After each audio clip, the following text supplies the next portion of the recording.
بسم اللہ الرحمن الرحیم الحمدللہ رب العالمین السلام علیکم ہمارے چینل میں خوش آمدید۔ آج ہم قرآن کے ابتدائی باب سورہ فاتحہ کے گہرے معنی اور اہمیت کا جائزہ لیں گے۔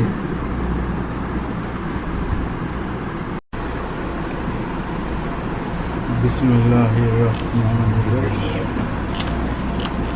سورہ فاتحہ اس سورہ کا نام سورہ فاتحہ ہے۔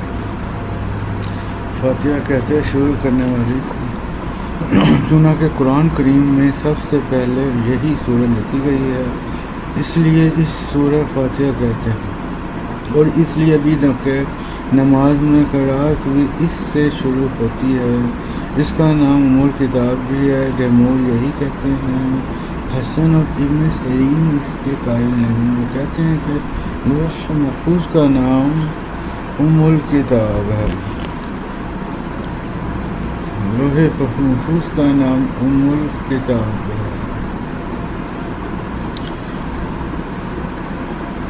جمہور کہتے ہیں کہ حسن اور ابن سیرین اس کے قائل نہیں، وہ کہتے ہیں کہ لوح محفوظ کا نام الکتاب ہے۔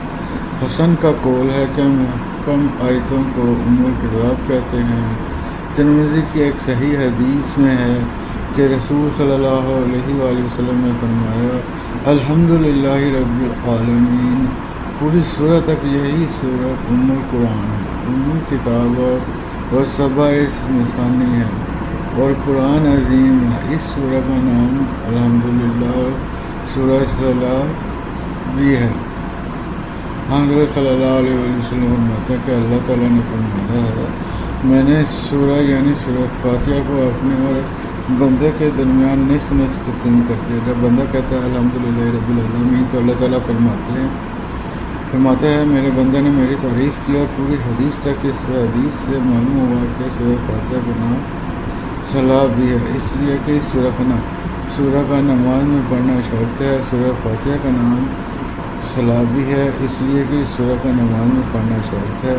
اس سورہ کا نام سورہ شفا بھی ہے۔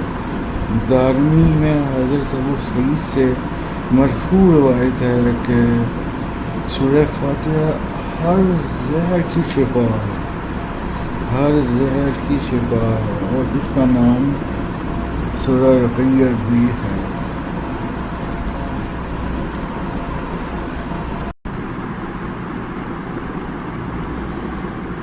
سورہ فاتحہ واقعی حکمتوں اور برکتوں کا خزانہ ہے۔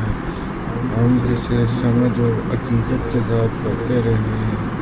مزید اچھے سے اچھا اسلامی مواد کے لیے لائک، کمنٹ اور سبسکرائب کرنا نہ بھولیں۔ دیکھنے کے لیے جزاک اللہ خیرا۔